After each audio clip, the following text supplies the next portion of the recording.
Welcome to the one and only Ivan for Thursday, March 19th.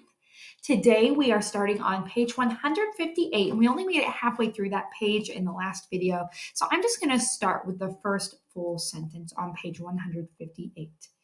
Black and white, and now I see that she is painting a picture of Ruby. I can make out her floppy ears, her thick legs.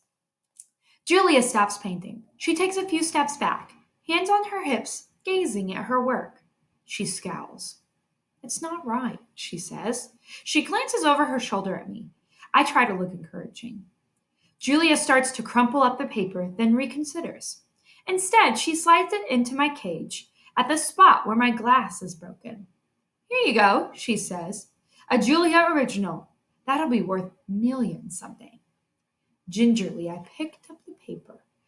I do not eat a single bite of it. Oh, hey, I almost forgot. Julia runs to her backpack. She pulls out 3 plastic jars, one yellow, one blue, one red. She opens the jars, and an odd, not food smell hits my nose. Julia pushes the jars one by one through the opening. Then she slides some paper through. These are called finger paints, she said. My aunt gave them to me, but really, I'm too old for finger painting. I stick a finger into the red jar. The paint is as thick as mud. It's cool and smooth like bananas underfoot. I pop my finger into my mouth. It's not exactly rotten mango, but it's not bad. Julia laughs. You don't eat it, you paint with it. She grabs a piece of paper and presses her fingers on it. See, like this. I place my finger on a piece of paper. I lift it, and a red mark is there. I get a bigger glob from the pot and slap my hand down on the page. When I pull my hand off of the paper, its red twin stays behind. This isn't like the ghostly handprints on my glass, the ones my visitors leave behind. This handprint can be so easily wiped away. This handprint can't be so easily wiped away.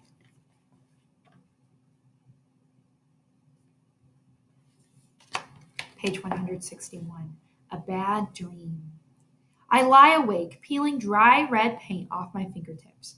Bob, who accidentally walked on one of my paintings, is licking his red paws. Every so often, I glance over at the empty ring. The claw stick glints in the moonlight. No, stop! Ruby's frantic cries startle me. Ruby, I call. You're having a bad dream. You're okay. You're safe. Where's Stella? She asks, gulping for air. Before I can answer, she says, Never mind. I remember now. Go back to sleep, Ruby, I say. You've had a hard day. I can't go back to sleep, she says. I'm afraid I'll have the same dream. There was a sharp stick and it hurt. I look at Bob, and he looks back at me. Oh, Ruby says. Oh, Mac. She puts her trunk between the bars. Do you think... She hesitates. Do you think Mac is mad because I hurt him today? I consider lying, but gorillas are terrible liars. Probably, I finally say. He ran away after that, Ruby says. Bob gives a scornful laugh. Crawled away. Crawled away is more like it. We are all quiet for a while. Branches claw at the roof. A light rain drums. One of the parrots murmurs something in her sleep. Ruby breaks the silence.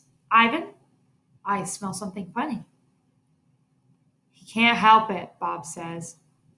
I believe she's referring to the finger paints Julia gave me, I say.